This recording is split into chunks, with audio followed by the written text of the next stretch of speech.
ከህይወቴ ነው ከህይወታችን ነው ከህይወታችን ከኔም ከባሌም ህይወት እንድትወጪ እንፈልጋለን። የትጓ ባልሽ አልገባኝም። ይኸው አጠገብሽ ከአንቺና ከአብርሃም ህይወት አጠገብሽ ቆሟል። ይሄን በቃ እኔና እሷ አንድ ላይ መሆን ስለምንፈልግ ከሁለታችን ህይወት እንድትወጪ እንፈልጋለን። የምርክና አብርሃም ከህይወታችን ውጪ ብለዋታል። እንግዲህ ሄርሜላን እንደ ሰይጣን ጮሃ ወጥታለች ከልባቸው ከህይወታቸው ማለት ነው። ሮታ በአንድ የመጣ አሰናበታት። አብርሽ ግን ድምፁ ይሰማቸዋል፣ ግን የሚለው ነገር የሚያወራው ነገር ይገባቸዋል። አሰላሙ አለይኩም ወራህመቱላሂ ወበረካቱ። ውድና የተከበራችሁ የተወደዳችሁ ወደ ቻናሌ ቤተሰቦች እንዴት ናችሁ? ደህና ናቸው? ሰላም ናቸው አላችሁ? አላህ አልሐምዱሊላህ እኔ ጋር ሁሉ ሰላም ነው። ትናንትና ቪዲዮ አለቀኩኝም ድብር አለኝ፣ ብርድ አለኝ። ኧረ ከዚህማ ዩቲዩብ ላይ ትንሽ ሳወራ ሙቀት ይመጣልኝ ነበር፣ ግን በቃ ያለ ስንፍ አልኩኝ። ሰነፍ ነኝ በነገራችን ላይ በዩቲዩብ በኩል በጣም ሰነፍ ነኝ። ስራ ስሪ በሉኝ፣ ግን ዩቲዩብ ስሪ ከምትሉኝ ዳገት ወጣሽ ውረጂ ብትሉኝ ለእኔ ይቀለኛል። እና ለቤት ሲሆናችሁ ሰብስክራይብ ማድረጋችሁን አትርሱ። የደወል ምልክቷን ተጫኗት። ላስገድዳችሁን። በነገራችን ላይ ሰብስክራይብ የቀነሰ ነው። ሰብስክራይብ አድርጋችሁ ማንሳት ጀመራችሁ ወይስ ትናንትና ስላሰራውኝ ነው ቪዲዮ ተቆጥቶ ነው? ለማንኛውም ሰብስክራይብ እያደረጋችሁ ግቡ። የደውል ምልክቷንም ደግሞ ጫና አድርጓት። ከቻላችሁም ደግሞ ሼር አድርጉልኝ። ማዳም ቅመሞች አበረታቱኝ እላችኋለሁኝ። እና ትላንትና አብርሽና ሩታ በአብርሽ ቤት ቪዲዮ ለቀው ነበርና ቀጨብ አድርጌ የሰማሁት ነው። ሄርሜላን እናሰናብታታለን። ከአሁን በኋላ ደግሞ ልጃችንና የራሳችን ህይወት ልጃችን በደስታ ማደግ አለበት። የራሳችንን ህይወት አስተካክለን ከአሁን በኋላ ማንም ቢመጣ በመሀላችን ሳናስገባ እንቆያለን ብላለች ሩታ። የሩታ ሀሳብ ያው ጥሩ ነው። አብርሽ ግን ማን ይዘዋል ማን ያስረዋል ማለቱ ያኔ ከባድ ነው። ይሄ ውሳኔ ይወስናል ብዬ አላስብም። አንዷ ስትመጣ ፍስስ ብሎ ወደ አንዷ መሄዱ አይቀርምና እንግዲህ ጨጓራሽ እየተላጠም ቢሆን ለልጅሽ ብለሽ ያው ኑሪ፣ ምንም ማለት አይደለም። ዛሬ አንቺ ነሽ መተሽ በቃ የራሳችን ህይወት እንኖር፣ ይቺ ልጅ ትውጣ ከራስህ ትራቅ ብለሽ የመጣሽው አንቺ ነሽ። ወደሽ ከገባሽ ሲረግጡሽ አይክፋሽ ብሏል። ካሁን በኋላ ግን ፍትህ ምናምን ብለንም አንጠይቅም። ከተጣላችሁ ጥጋችሁን እዛችሁ ተጣሉ። እሺ ካሁን በኋላ በቃ እኛ የለንም። ድራማው ተጠናቋል። ድራማም ከሆነ እውነተኛም ነገር ከሆነ ካሁን በኋላ ሰልችቶናል። የእናንተ ነገር ኑሮ ራሱ እንደናንተ አልከበደም፣ ከብዶናል የእናንተ ነገር። ስለዚህ ካሁን በኋላ ቀጥ ለጥ ብላችሁ ኑሯችሁን ኑሩ። አብርሽም ብሏል ወደፊት ይሄንን ቪዲዮአችን ታየዋለህ ምን እንዳስቀመጠለት። በቃ ልጃችሁንም እያመጣችሁ ምግብም እየተገባበዛችሁ ብዙ ኢትዮጵያ ላይ የሚሰሩ ብዙ ስራዎች አሉ። አላያችሁም እንዴ? ማሻላ የእንትን ሌላ ዩቲዩበሮችም ይሁን ቲክቶከሮችም ከንትኖች ሲያለቅሱ ከትግሬ እናቶች ሲያለቅሱ እንደገና ድሬዳዋ ላይ በተለያዩ ካምፕ ወሎ ላይ ካምፕ ካሉት ከተፈናቀሉት ወገኖቻችን ሲያለቅሱ እናንተ ምንም የሰራችሁ ነገር የለም። ሀቂቀተም ማለት ነው። ምን አደረጋችሁ? ለተቸገሩት ምን አደረጋችሁ? ከማንም በላይ ዩቲዩብ ይከፍላችኋል። መች ነው ጥሩ ነገር የምትሰሩበት? መች ነው ሰው ወይኔ ጥሩ ነገር ሰሩ ብሎም ይመጣ የሆነ ነገር ዩቲዩበሮች ምንም አላደረጉም ሲባል የሆነ ጊዜ የረዳችሁት የማዳም ቅመሞች ገንዘብ ልከው የረዳችሁት ሰው አለ። ያንን ይዛችሁ ትመጣላችሁ።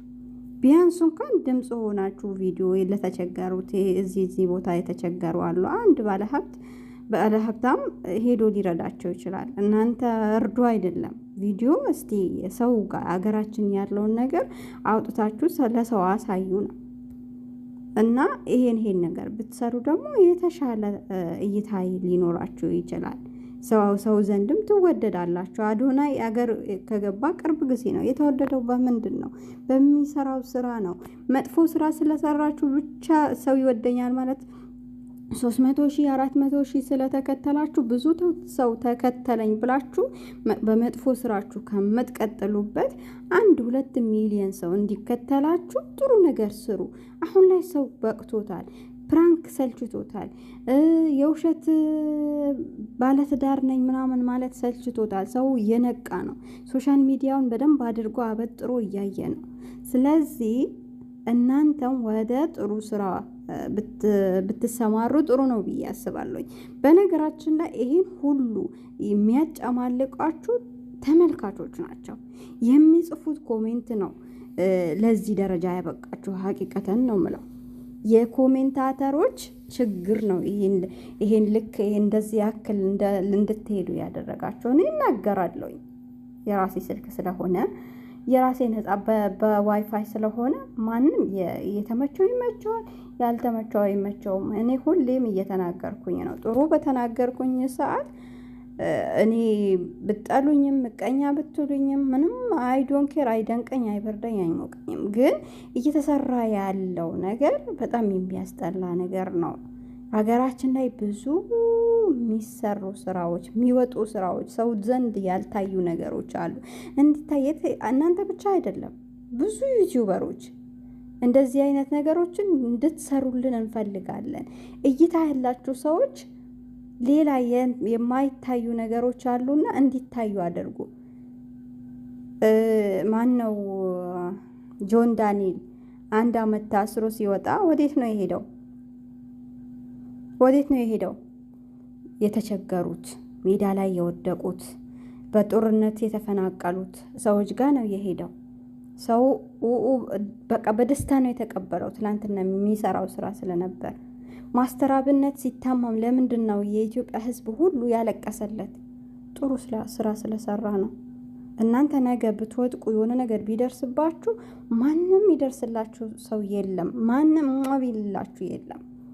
ወይ እንኳንም ተገላገልናቸው ነው የሚሏችሁ። ምክንያቱም የምትሰሩት ስራ ሰው ዘንድ የሚያስወድዳችሁ ስራ አይደለም የምትሰሩት። በቃ እንደናንተ ውጥንቅጥ ያጡ ሰዎች ነው እየተከተሏችሁ ያሉት። ጥሩ ሰዎች እንዲከተሏችሁ ጥሩ ነገር ስሩ፣ ጥሩ ነገር ስሩ። ጥሩ ሰዎች፣ ጥሩ ነገር የሚሰሩ ሰዎችን ደግሞ አትሸፍኗቸው። በቃ ፊት ለፊት እንዲመጡልን እንፈልጋለን። ብዙ እንዲሰሩልን፣ የተቸገሩትን እንዲረዱልን እንፈልጋለን። እነሱ ማበረታታት እንፈልጋለን። ከእነሱም ደግሞ ተቀላቀሉ። እነ ተኩር፣ ጆን ዳንኤል አሁን አዲስ እንኳን ቢገባ ራሱ እይታ ያለው ሰው ዘንድ የተወደደ አዶናይ፣ እንደነሱ ሁኑ። እንደ ማስተር አብነት ሁኑ። በኢትዮጵያ በአንደኛ ደረጃ ሜዳ ላይ ወጥቶ ሲረዳ ያየ ነው ማስተር አብነት ነው። ዛሬ ላይ ቢታመምም አደራ ብሏል። አደራ አያችሁ አይደለ? እኔ የኔ ህመም አያስጨንቀኝም፣ የኢትዮጵያ እናቶች ነው ችግራቸው የሚያስጨንቀኝ ብሎ የተናገረ ሰው ነው። እናንተም ደግሞ ሰው ዘንድ የበለጠ እንድትወደዱ የሚያደርጋችሁ ጥሩ ስራ ነው። ይሄ ጥሩ ስራ ነው። እይታ አለኝ ብላችሁ 300,000 ባላችሁ እንትን 300,000 ሰው ተከትሎኛል ብላችሁ 400,000 ሰው ተከትሎኛል ብላችሁ እይታ ያላችሁ ነገር እንዳይመስላችሁ። በሚሊየን በአንድ ሌሊት እኮ ነው አዶናይ ገንዘብ ሊያሰባስብ ገብቶ 1.5 ሚሊዮን ይዞ የወጣው። ይህ ማለት አስቡት። ከዛ በኋላ የሚታየው ነገ ከነገ ወዳ ከዛም በፊት የሚታይ ቪዲዮ ነው። የእናንተ ቪዲዮ እኮ በአንዴ ታይቶ የሚያቆም ነገር ነው። የሚቀጥል ቪዲዮ እኮ እየሰራችሁ አይደለም። ግን ለትውልድ ልጃችን አንተ ስታድገኝ ቪዲዮ ታየዋለህ ብለሃል አብርሽ። ይሄ የሚታይ ቪዲዮ አይደለም። የሚታይ ለትውልድ የሚበቃም ቪዲዮ ስሩ። ሶሻል ሚዲያ መቼ የሚያበቃ ነገር አይደለም። ስለዚህ እናንተ ብታረጁ ራሱ ቪዲዮአችሁ ቁጭ ብላችሁ በቤታችሁ ገንዘባችሁን ትቀበላላችሁ። በታየ ቁጥር ዩቲዩብ ይከፍላችኋል። የዛሬውን ማየት የለባችሁ። አሁን ለምለም አለች እንደናንተ ቪዲዮ ምንድነው ዩቲዩብ የከፈተችው።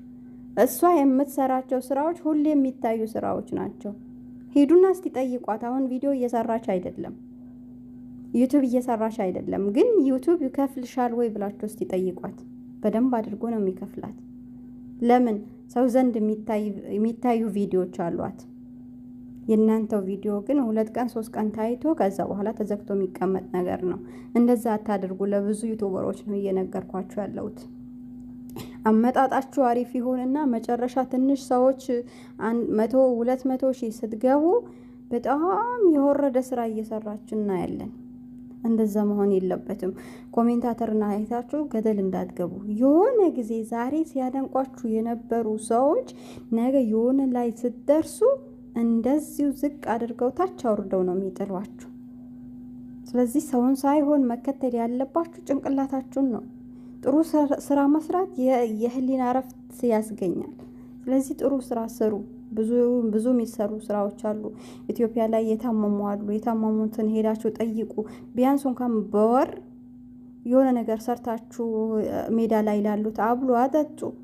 ገንዘባችሁ ዛሬ መኪና ብትገዙበት ምን ብትገዙበት ምንም እንትን የሚልላችሁ ነገር የለም። በቃችሁ እኮ ብዙ ሰራችሁ፣ ብዙ አገኛችሁ።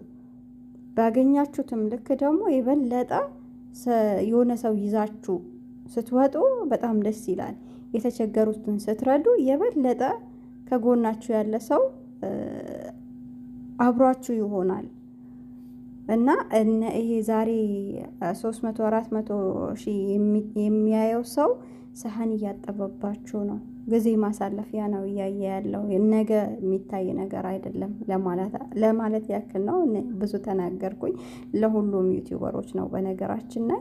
ለማንኛውም ያው ጥሩ ነገር ስሩ ለማለት ነው። አላኩል ያለ ለቤት አዲስ የሆናችሁ ደግሞ ሰብስክራይብ አድርጉ።